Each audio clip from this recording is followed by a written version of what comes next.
Good morning to all the students of Dr. B.R. Ambedkar Government College, Bihar. Students, in our last lecture, we studied about the first stanza of the Ode to the West Wind, written by Percy Bysshe Shelley. Today, we are going to study the second stanza of the same poem. I have written the whole stanza on the whiteboard. First, I recite it and then I will explain it. So, I begin. Ode to the West Wind, second stanza. Thou on whose stream mid the sky's commotion, those clouds like earth's decaying leaves are sad, shook from the tender boughs of heaven and ocean. Azels of rain and lightning, they are spread on the blue surface of thine airy surge, like the bright hair uplifted from the head of some fierce monarch, even from the dim verge of the horizon to the zenith's height. The locks of the approaching storm thou dirge of the dying year, to which this closing night will be the dome of a vast sepulchre, vaulted with thy congregated might of vapors from whose solid atmosphere black rain and fire and day will burst, O dear. So I recited for your convenience so that you will have the better knowledge of the pronunciation of these poetic words. Now I begin the explanation of this stanza. Thou on whose. Here thou means you. Thou is archaic word, a prachin shabd hai, which means you. On whose stream. Stream dhara, mid the sky's commotion. In the first stanza we studied about the power of the west wind on earth. Now we are going to study about the power of west wind in the sky. यानी कि पहले stanza में हमने पढ़ा कि waste wind की जो है धरती पर क्या ताकत है, अब वो अपनी ताकत का स्काई में कैसे प्रदर्शन करती है. How does it show its power in the sky. Thou on whose stream, तुम्हारी स्ट्रीम पर, तुम्हारी धारा पर, द स्काईज कमोशन, मिड यानी बीच में, in the middle of the skies commotion. Commotion is उद्दव. यहाँ उद्दव का मतलब जो वेस्ट विंड तेज गति में बह रही है, तेज गति में चल रही है, उसकी वजह से जो आंधी तूफान का माहौल बना है, the atmosphere caused by the west wind is given the name commotion. यानी कि आकाश के अंदर वेस्ट विंड की धारा के ऊपर बीच आकाश में loose clouds. Here loose clouds means clouds which are moving from here and there. जो बादल एक जगह से दूसरी जगह पर बह रहे हैं, चल रहे हैं, उनको लूज क्लाउड्स नाम दिया गया है. Like earth's decaying. Decaying means which is going to crumble down, जो अपनी मरणासन स्थिति में है. Leaves are sad. कवि यह कहना चाहता है कि आकाश के बीच के अंदर वेस्ट विंड जो तेज गति से बह रही है और वेस्ट विंड की हवा के कारण जो बादल एक जगह से दूसरी जगह पर मूव हो रहे हैं, वो ऐसा प्रतीत हो रहा है मानो ये बादल नहीं, ये पेड़ों की पत्तियां हैं जो टूटकर पेड़ से नीचे गिर रही है. इसीलिए डेकेइंग लीव्स का मतलब जो पत्तियां बूढ़ी हो जाती है, बूढ़ी का मतलब जो ओल्ड हो जाती है, और जब वो पतझड़ के मौसम में पेड़ से गिर जाती है तो ये बादल जो हिल रहे हैं वो ऐसे प्रतीत हो रहे हैं. These clouds seem to be falling from the sky just like the leaves fall from the tree in its old age. Shook from the tangled boughs of heaven and ocean. और ये जो बादल है वो वैसे पत्ते हैं, ये ओरिजिनल पत्ते नहीं हैं जो हम पेड़ों वाले हैं, लेकिन ये पत्तों जैसे प्रतीत हो रहे हैं और मानो कि ये पेड़ की शाखाओं से गिर रहे हैं. किसके पेड़ की? Heaven and ocean. हेवन का मतलब स्वर्ग होता है, या हम आकाश का नाम दे रहे हैं स्काई. हेवन का मतलब स्काई और ओशन यानी सागर. यानी कि कवि यहाँ एक ऐसी इमेजिनेशन कर रहा है कि एक ऐसा पेड़ है जिसकी जड़ें समुद्र में है. मान लो ये सागर है और एक पेड़ है जिसकी जड़ें इसके अंदर समुद्र में है, और इसकी जो शाखाएं हैं वो आकाश के अंदर है. तो ऐसा प्रतीत हो रहा है कि एक ऐसा पेड़ है जिसकी जड़ें महासागर में हैं और उसकी जो शाखाएं हैं वो आसमान में फैली हुई हैं, और जो उड़ते हुए बादल हैं वो उसी पेड़ की पत्तियां हैं जो नीचे गिरती हुई प्रतीत हो रहे हैं. So I define it again that the poet imagines that there is a tree whose roots are into the ocean and its branches are in the heaven, in the sky, and these clouds seem to be like the leaves falling from this tree, this imaginary tree, in the same way as the real leaves fall from the real tree. Angels of rain, या angels का मतलब ऐसे देवदूत होते हैं, या देवदूत का मतलब है संदेशवाहक, संदेशवाहक, यानी कि ये जो बादल है किसके संदेशवाहक है? ऑफ रेन, बरसात के, एंड लाइटनिंग, बिजली, जो आकाश में बिजली कड़कती है उसके संदेशवाहक है। यानी कि जब आसमान में बादल होते हैं, बादल जब खूब सारे जमा हो जाते हैं तो उसके बाद बारिश भी होती है, बिजली भी कड़कती है। तो कहने का तात्पर्य है ये बादल पहले आकर हमको ये संदेश देते हैं कि अब बारिश होने वाली है और बिजली कड़कने वाली है। They are spread, तो ये जो बादल है वो सब जगह फैले हुए हैं। तो हमने अभी तक पढ़ा कि दाऊ ऑन हुज स्ट्रीम, मैं वापस इसको रिपीट करता हूँ कि वेस्ट विंड जो आसमान में फैली हुई है उसकी सतह पर, उसके प्रवाह पर आकाश में खूब उपद्रव मचा हुआ है, तेज हवा चल रही है। लूज क्लाउड्स लाइक अर्थ दैटिंग लीव्स आर शेड, और वेस्ट विंड की वजह से आकाश में बादल इधर उधर दौड़ रहे हैं जो कि पत्तियों के समान पेड़ से नीचे गिरते हुए प्रतीत हो रहे हैं। shook from tangled boughs of heaven and ocean, और ये जो बादल है ऐसे पेड़ की पत्तियां हैं जिसकी जड़ें समुद्र में हैं, whose roots are into the ocean and its branches are in the sky। तो एक इमेजिनेशन का जो पेड़, काल्पनिक पेड़ है जिसकी जड़ें समुद्र में हैं और उसकी शाखाएं हेवन के अंदर है, और बादल उसकी पत्तियां हैं जो इधर उधर घूम रहे हैं, इसकी पत्तियों के रूप में काम कर रहे हैं।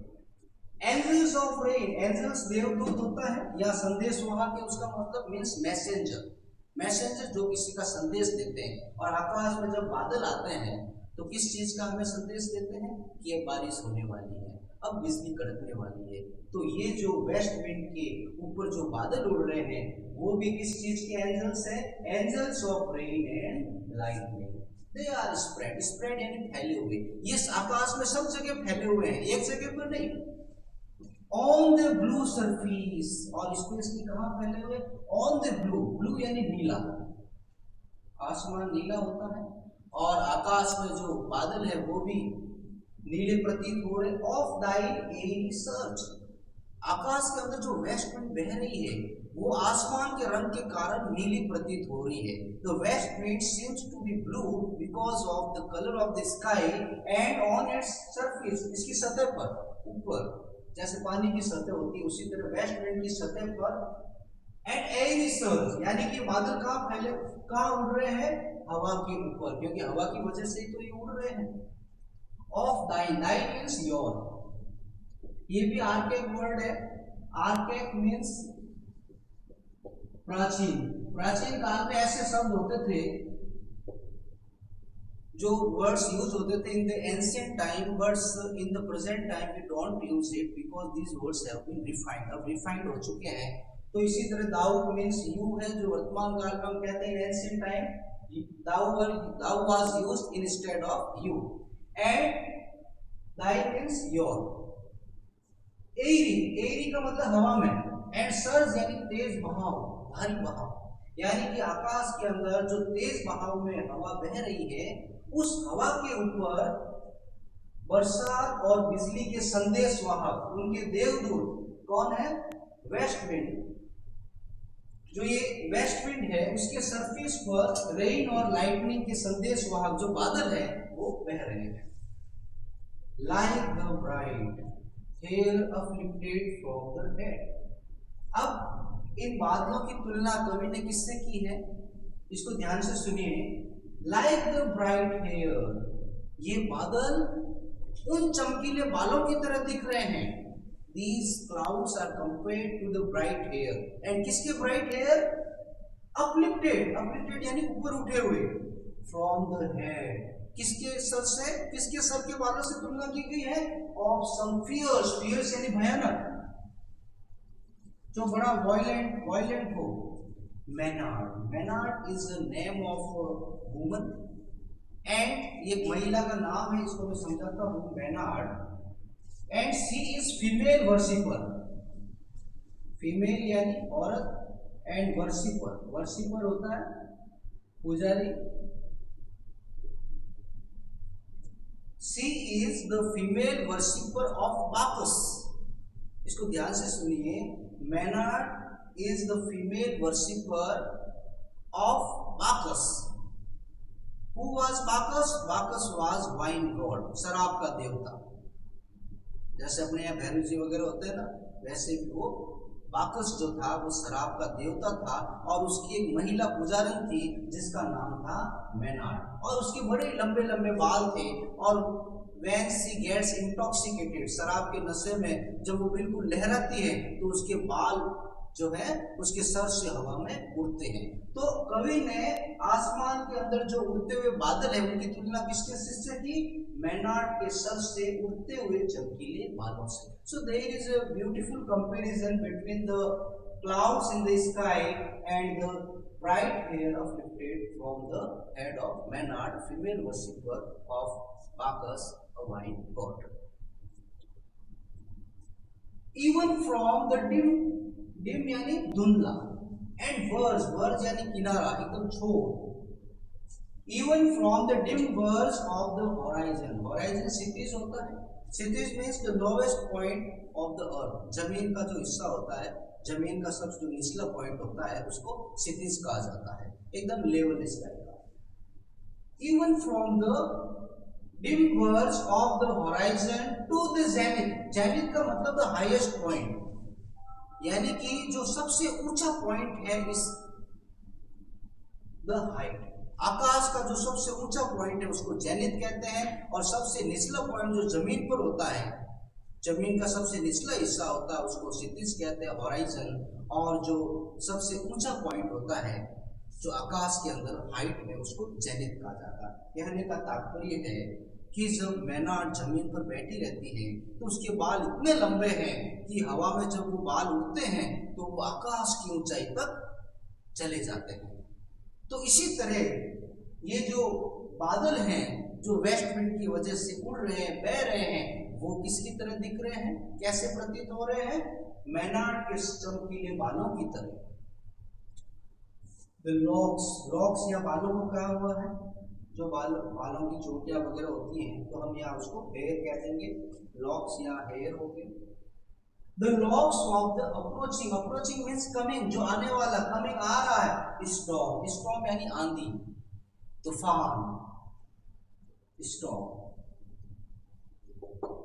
ये देखिए, तो ये जो बादल है किसके प्रतीक है?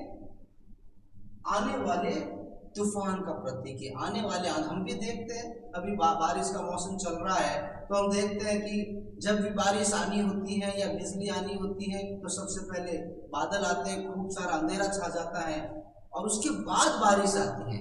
इससे ये शो होता है कि जो बादल हैं ये बारिश के आने से पहले ही हमें संदेश देती है कि बारिश आने वाली है. So these clouds are the messenger of rain and storm.